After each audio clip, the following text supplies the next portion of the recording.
నమస్తే, welcome to I news. Telangana cadre IAS officer Smita Sabharwal వికలాంగులపై చేసిన వ్యాఖ్యలతో రేగిన వివాదం మరింత ముదురుతుంది. స్మితా వ్యవహారంపై సర్వత్రా విమర్శలు రావడంతో ముఖ్యమంత్రి రేవంత్ రెడ్డి అసహనానికి గురయ్యారు. స్మితపై సీరియస్ అయ్యారు. ఇంత జరుగుతున్నా స్మిత మాత్రం తగ్గేదేలే అన్నట్లు వ్యవహరిస్తున్నారు. తన అభిప్రాయానికి కట్టుబడి ఉన్నానంటూ పేర్కొంటూ మరో ట్వీట్ చేశారు.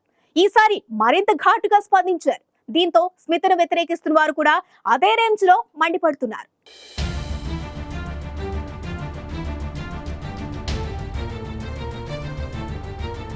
బీఆర్ఎస్ పాలనలో హవా సాగించిన ఐఏఎస్ అధికారి స్మితా సబర్వాల్ ఇప్పుడు పీకల్లోతు వివాదంలో మునిగిపోయారు.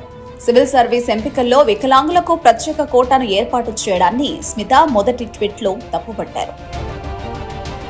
ఫీల్డ్ లెవెల్లో ఎంతో కష్టపడి పనిచేయాల్సి ఉన్నందున సివిల్ సర్వీస్ ఉద్యోగాల ఎంపికలో వికలాంగుల కోటా సమంజసం కాదు అని ఆమె కామెంట్ చేశారు. దీంతో అనేక వైపుల నుంచి స్మిత తీవ్రంగా విమర్శలు ఎదుర్కొన్నారు. శివసేన ఎంపీ ప్రియాంక చతుర్వేది నుంచి మొదలు తెలంగాణ మాజీ మంత్రి హరీష్ రావు వరకు స్మితను తప్పుపట్టారు.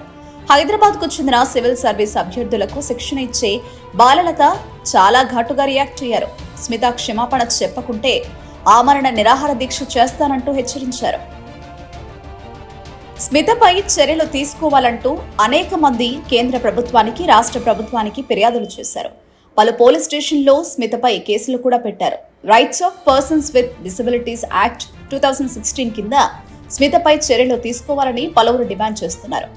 ఇంత జరుగుతున్నా స్మిత మాత్రం తగ్గేదిలే అన్నట్లు వ్యవహరిస్తున్నారు. గతంలో పెట్టిన ట్వీట్ పై వచ్చిన విమర్శలను ఎదుర్కోవడానికి సిద్ధంగా ఉన్నట్లు పేర్కొన్నారు. విమర్శలకు భయపడనని, తన అభిప్రాయానికి కట్టుబడి ఉన్నానని స్పష్టం చేశారు. నా టైమ్ లైన్ లో చాలా ఆగ్రహం వ్యక్తం చేస్తున్నారు. ఐపీఎస్, ఐఎఫ్ఎస్, రక్షణ రంగంలో వికలాంగుల కోటా ఎందుకు అమలు కావడం లేదో పరిశీలించాలంటూ స్మిత మరో ట్వీట్ చేశారు. కొన్ని విషయాల్లో సున్నితత్వంతో వ్యవహరించానని కూడా ఘాటుగా కామెంట్ చేశారు. దీనిపై హక్కుల కార్యకర్తలు మళ్లీ మండిపడ్డారు. స్మిత వ్యవహారం చినికి గాలివానగా మారడంతో సీఎం రేవంత్ రెడ్డి అసహనం వ్యక్తం చేసినట్లు సమాచారం. సున్నితమైన విషయాలపై సీనియర్ అధికారులు సమన్వయంతో వ్యవహరించేలా చూడాలని సీఎస్ శాంతకుమారిని సీఎం ఆదేశించినట్లు తెలిసిందే. దీంతో స్మితను వివాదాలకు దూరంగా ఉండాల్సిందిగా సీఎస్ కోరినట్లు అధికార వర్గాలు వెల్లడించాయి.